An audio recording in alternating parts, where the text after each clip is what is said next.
हमारे 3 शेर हुए थे और अब चौथा शेर ये है कि गद्दाओं को शहनशाही के काबिल कर दिया जिसने, गुरूर नस्ल का अफसों बातिल कर दिया जिसने। गद्दाओं का मतलब होता है मांगने वाला, शहनशाही का मतलब होता है अमीरी। इस शेर में शायर कहता है कि आपकी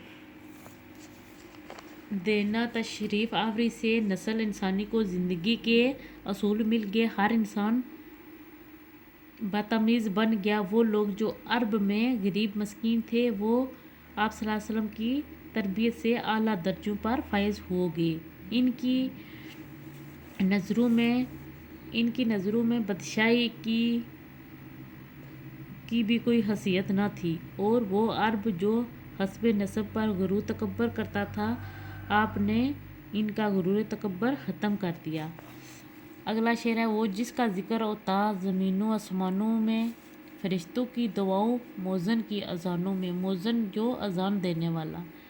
इस शेर में शायर कहता है कि आपकी ज़ात अक़दस का ज़िक्र दुनिया के कोने कोने में होता है, क्योंकि अल्लाह ताला खुद इरशाद फरमाता है, ऐ मेरे नबी हमने तेरे ज़िक्र आम किए। इसलिए कायनात में कोई ऐसी जगह नहीं जहाँ तेरा ज़िक्र न हो, मगर आप सल्लल्लाहु अलैहि वसल्लम का ज़िक्र न होता हो। शायर कहता है कि इंसान की दुआओं में भी आप सल्लल्लाहु अलैहि वसल्लम का ज़िक्र हुआ है और मौज़न की अज़ान में भी आप सल्लल्लाहु अलैहि वसल्लम का ज़िक्र मौजूद है। अगला शेर है वो जिसके मुजज़े ने नज़म हस्ती को संवारा है, वो बेयारों का यार बेसहारों का सहारा है। यानी कि इस शेर में शायर हज़रत सल्लल्लाहु अलैहि वसल्लम की तारीफ़ बयान करते हुए कहता है कि आपकी सादी ज़िंदगी मुजज़ात से भरपूर थी। आपने मुजज़ात ने ज़िंदगी के निज़ाम को संवार के रख दिया। आपने इन लोगों को भी याद थे, आप उन लोगों के भी यार थे जिनका दुनिया में कोई यार नहीं होता था। आपने बेसहारा लोगों का सहारा बने।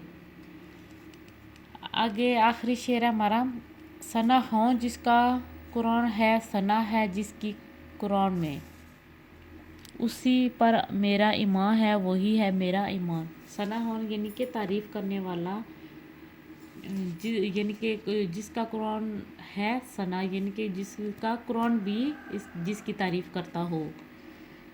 इस शेर में शायर कहता है आपकी ज़ात की तारीफ़ कुरान भी करता है। एक मर्तबा हज़रत आयशा अलैहिस्सलाम सिद्दीक़ा से किसी ने पूछा कि आप सल्लल्लाहु अलैहि वसल्लम के अखलाक कैसे थे, तो हज़रत आयशा सिद्दीक़ा ने जवाब दिया, आपने कुरान नहीं पढ़ा, यानी सारा कुरान ही आपके अखलाक थे।